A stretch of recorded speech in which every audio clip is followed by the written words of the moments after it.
My guest at this time was the director of Ric Flair's 30 for 30 documentary. It is Rory Karpf. Rory, thank you very much for taking the time today. Thanks for having me, man. Yeah, Rory. So we were going to do this interview yesterday, and then I heard Ric Flair is going to be a big part of this Dark Side of the Ring episode last night. Turned out to be the Plane Ride from Hell episode. Obviously, you directed the last big documentary piece that featured Ric Flair. Rick obviously wasn't a part of this one. But what did you think about the Plane Ride from Hell episode that we all took in last night, Rory? Well, for starters, I think the series Dark Side of the Ring is incredible. To me, it's one of the best documentary series ever, not just wrestling series. And I told Evan, one of the guys, one of the creators of it, I've messaged him through the years. And from the Chris Benoit episode and to Jimmy Snuka to Owen Hart, I just think they do such an incredible job. And it's not even necessarily the dark side of the ring, it's the human side of the ring. You know, the show has a lot of heart, and it doesn't matter what the episode is. They find a way to like emotionally pull you in. You think you're going to watch something that's just going to be comical or funny, like Herb Abrams was another episode, and you find yourself like crying at the end. So I thought the episode was excellent and disturbing. I mean, to be honest with you, I couldn't sleep after watching it. I was up for a few hours. I was pretty troubled by what I saw. Yeah. So, Rory, you spent a lot of time putting together this 30 for 30 about Ric Flair. And what was the research process like when you came across this particular incident? Talk to me a little bit about that. You know, I never heard that he had forced someone to touch his genitals. You know, everything with Rick that was construed as negative, I tried to address in the 30 for 30. His drinking, his philandering, his adultery, you know, his money problems. There's quite a bit, and but never, at least in the people that I spoke to, no one ever brought up like he would force himself on somebody. It was more now I did hear about exposing himself, which to me is still troubling, very troubling behavior, and that is addressed in the 30 for 30. Yeah, and I think a lot of the people, like the vibe today is like the WWE version of it, you know, in the 30 for 30, how it's addressed. Like it's something kind of laughed over, if that makes sense.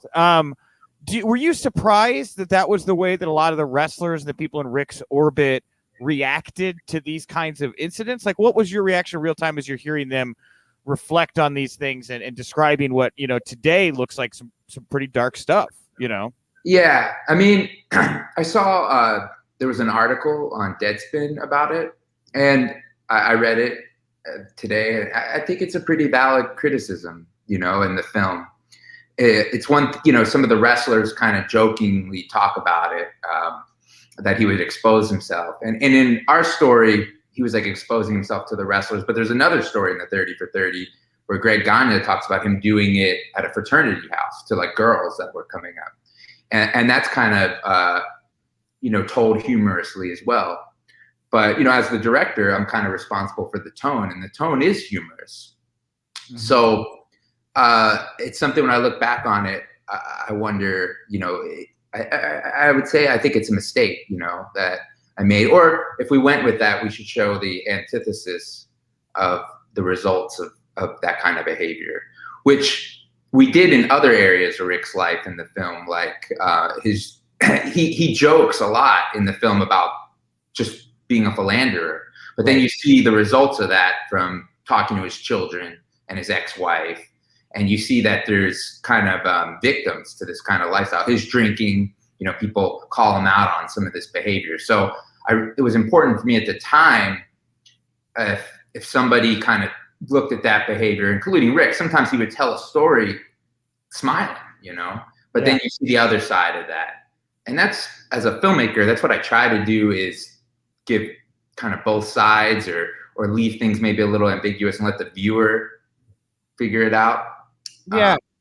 So do you feel like, Ric's a really charming guy, right? Yeah.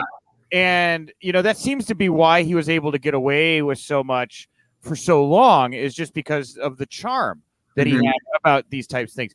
Do you feel like maybe even you, as you were making it and creating this piece is about Ric, kind of maybe got lost in the charm of it and kind of stopped seeing it through the filter we started seeing it more? No, it's not that. It's like, so take it back like 4 years ago.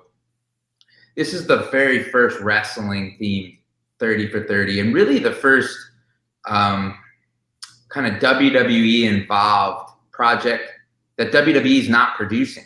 So like, it wasn't coming out on the WWE network, it's coming out on ESPN.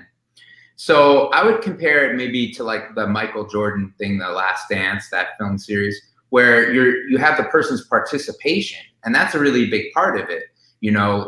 We didn't just get Ric Flair, but we have like The Undertaker, who did one of his very first out of character interviews in the film, but also Ric Flair's first wife, his children, a lot of people that were close to him, Jim Ross. We're getting a lot of photos and footage. So it's a balance. And I don't know if you're familiar with what's going on in the news now. There's like an Alanis Morissette documentary.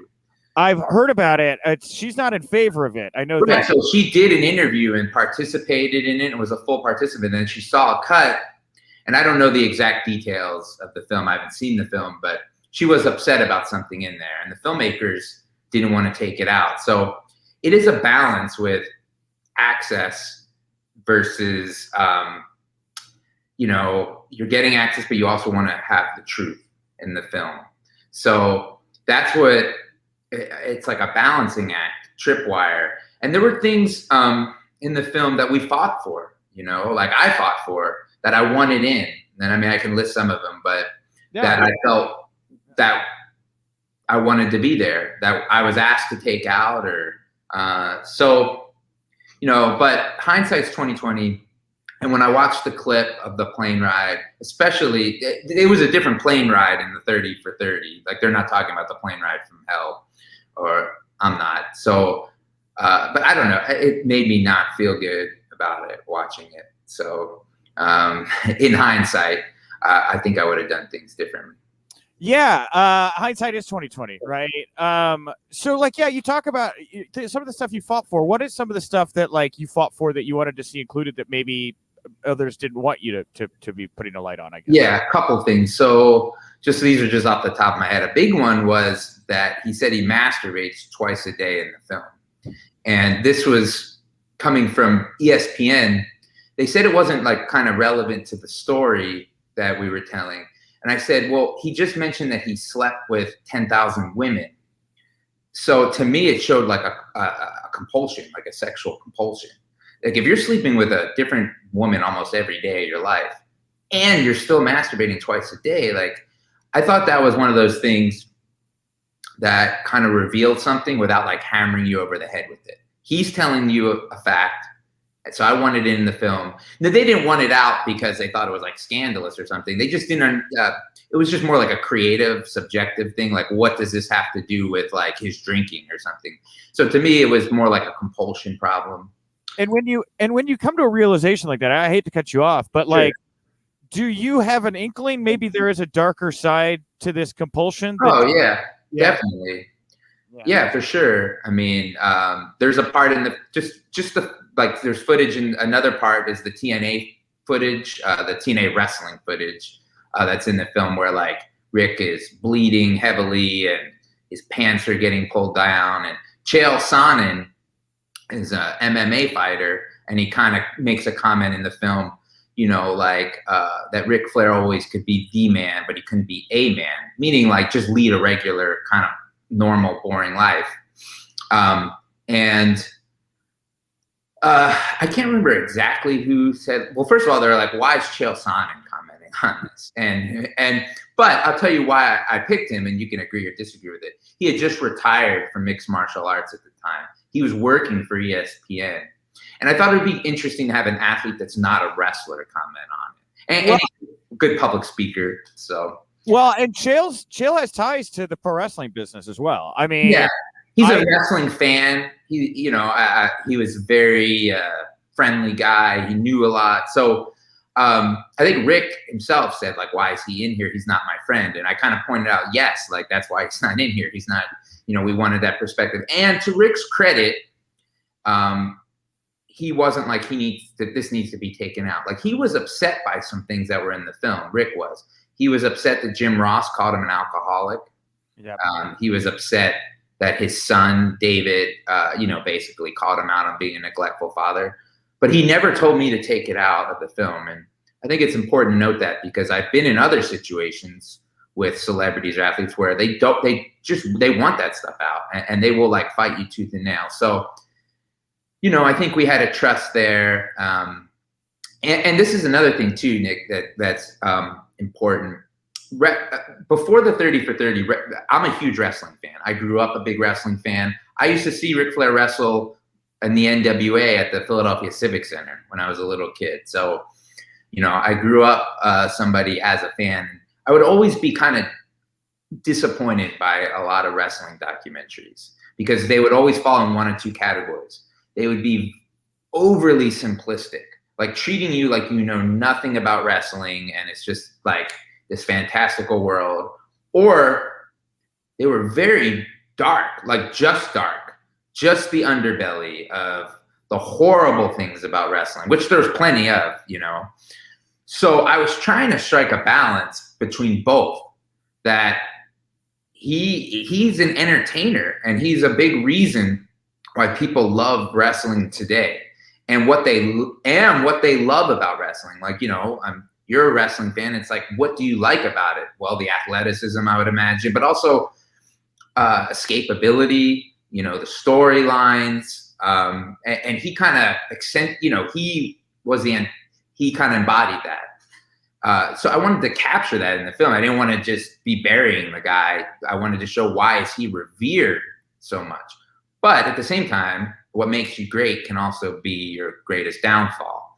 And I think that's pretty evident with him. So I wanted to make sure we covered all that stuff, like the drinking and some of this other stuff. Another thing to remember too, Rick fell in a coma. I don't mean to laugh about it, but like 2 months before the film came out. So things were really touch and go with him.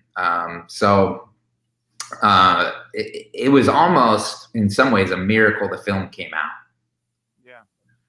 In your opinion, how much do you think this affects the legacy of Ric Flair? What we just saw on Dark Side of the Ring? Man, I think Rob Van Dam said you shouldn't like meet your heroes,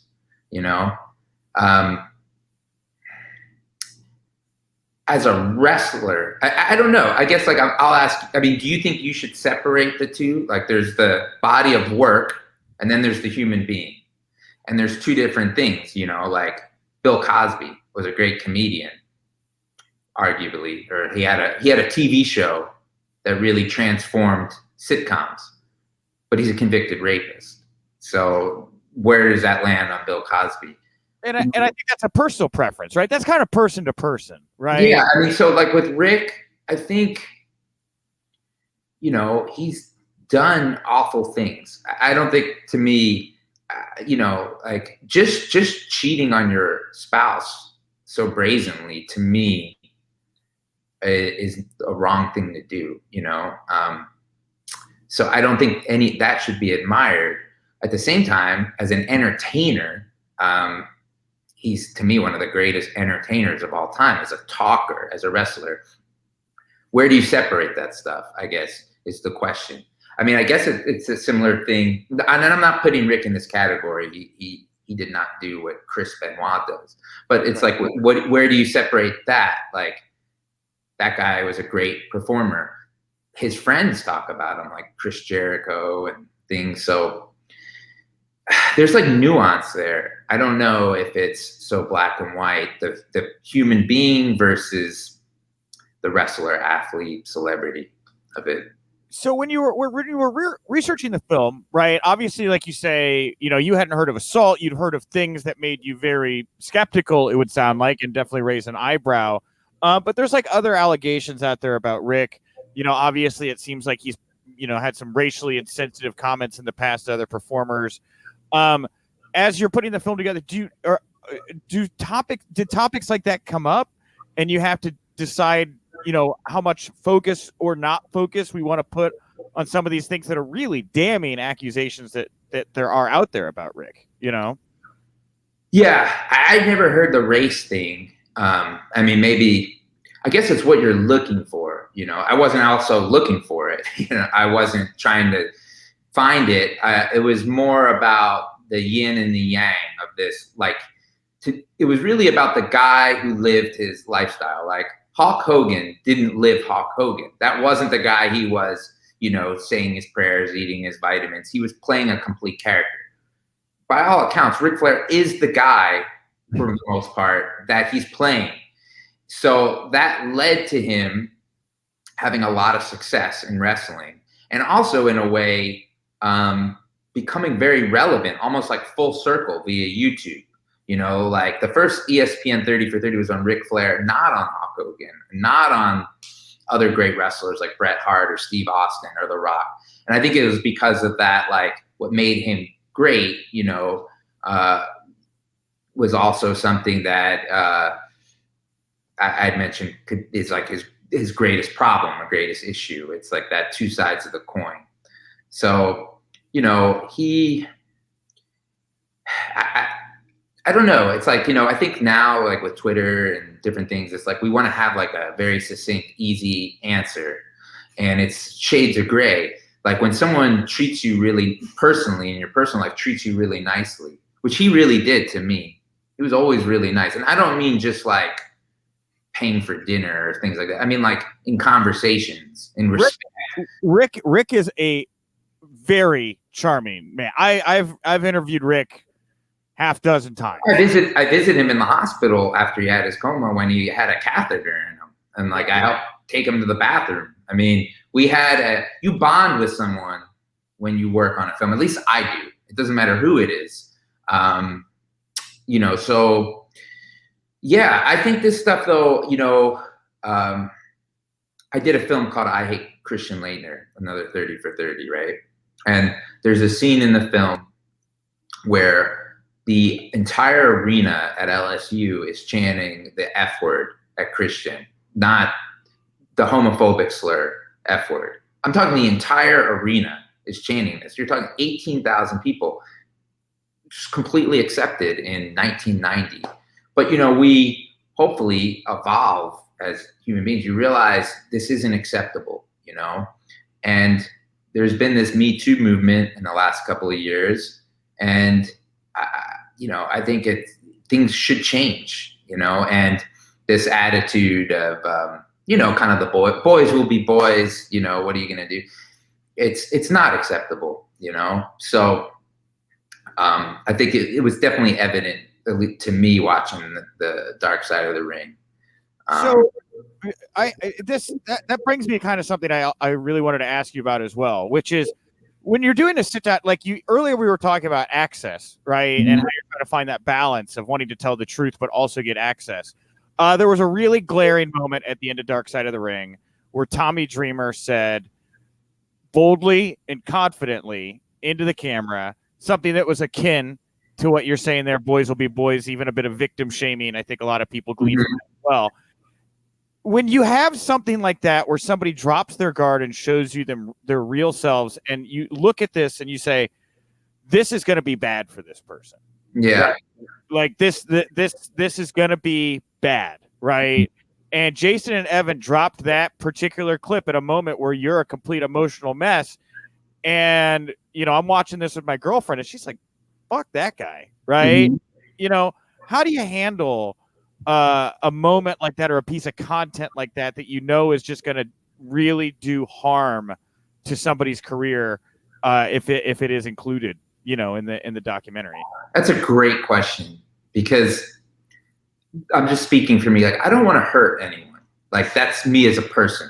I try my best to be a good person, and I think if someone tells you that they've been harmed by your actions, your feelings, even if you don't agree with it, when it's me, I listen, or I try to, at least, even if I don't agree with it, I think to myself. So I think he definitely had a bad moment there, and I don't know Tommy Dreamer.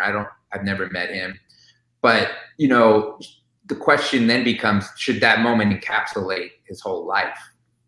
Does that define him as a human being? A year or two ago, didn't he save Scott Steiner's life?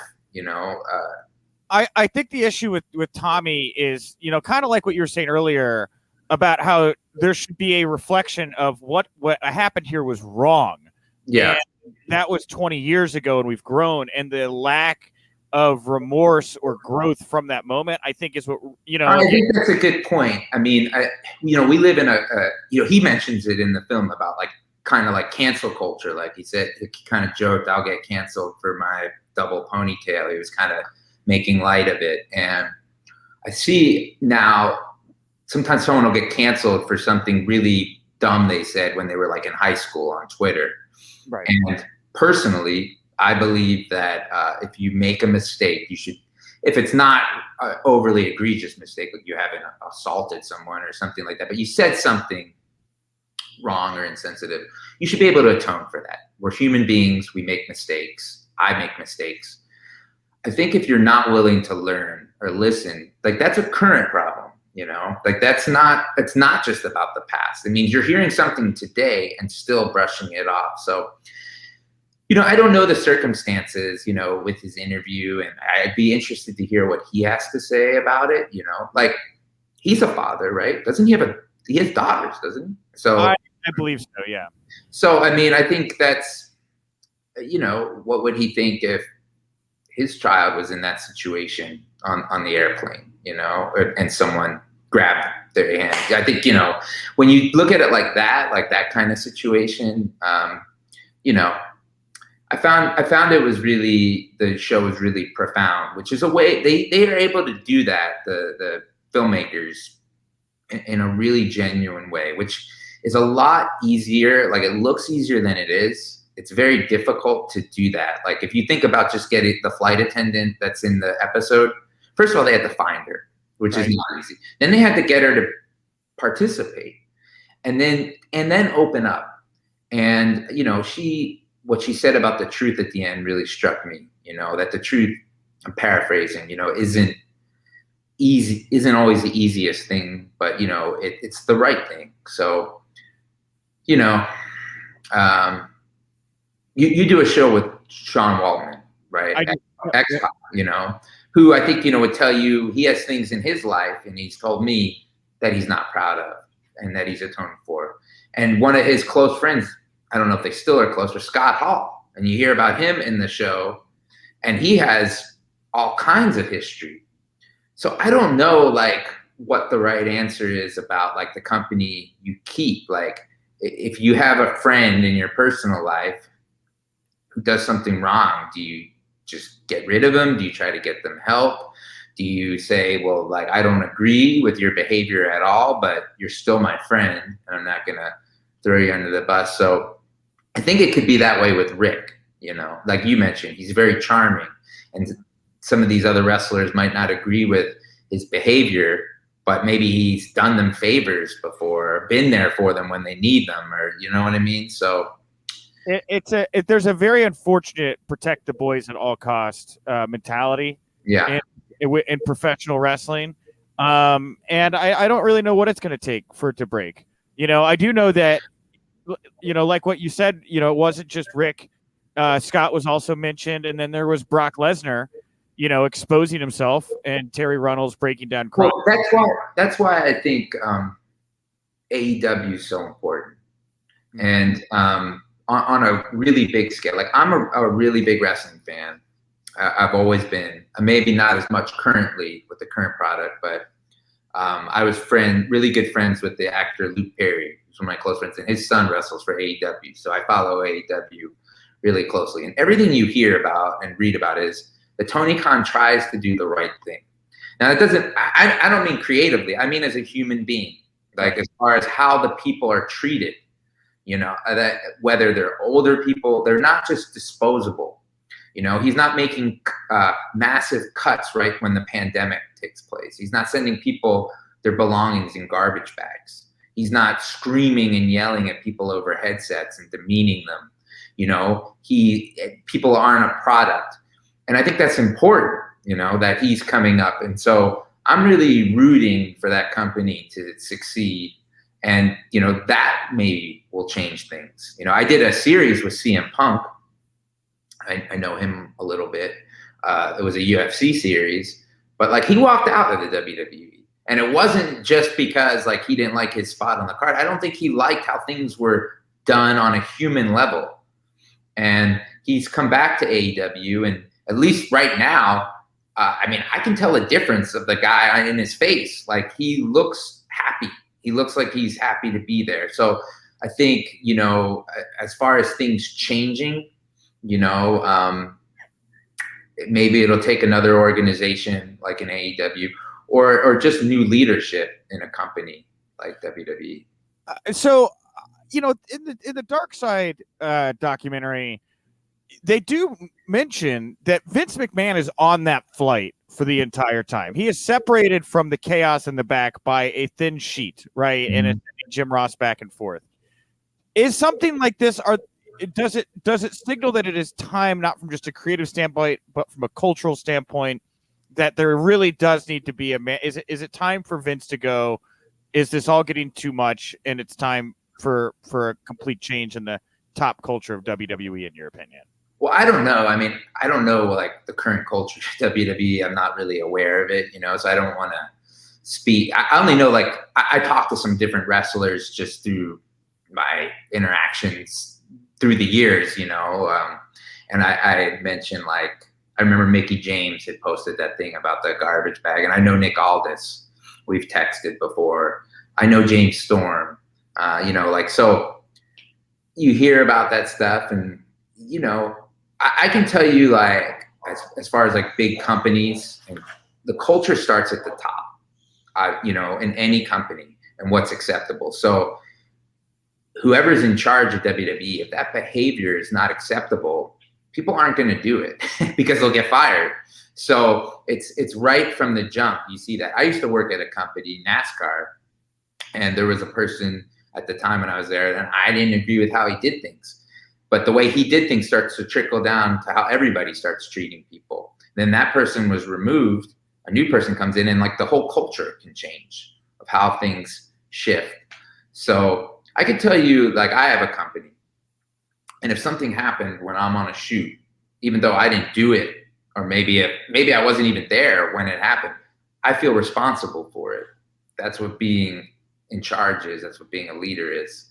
So, you know, I don't know if I answered your question. No, I mean, in a roundabout way, you did. I think, you know, it's definitely a cultural thing from the top, and that's just the, you know, of all the things that people are talking about today, I think it's interesting that once again Vince McMahon is kind of flying right underneath the radar, and it's like, would any of that happen on the plane if it was not deemed acceptable because of the culture that Vince McMahon had created? And I think, well, they mentioned in the episode people were like fired and stuff over it. You know? Well, but anyway, there's a lot to the politics of who did and didn't get fired coming out of that flight. You know, yeah.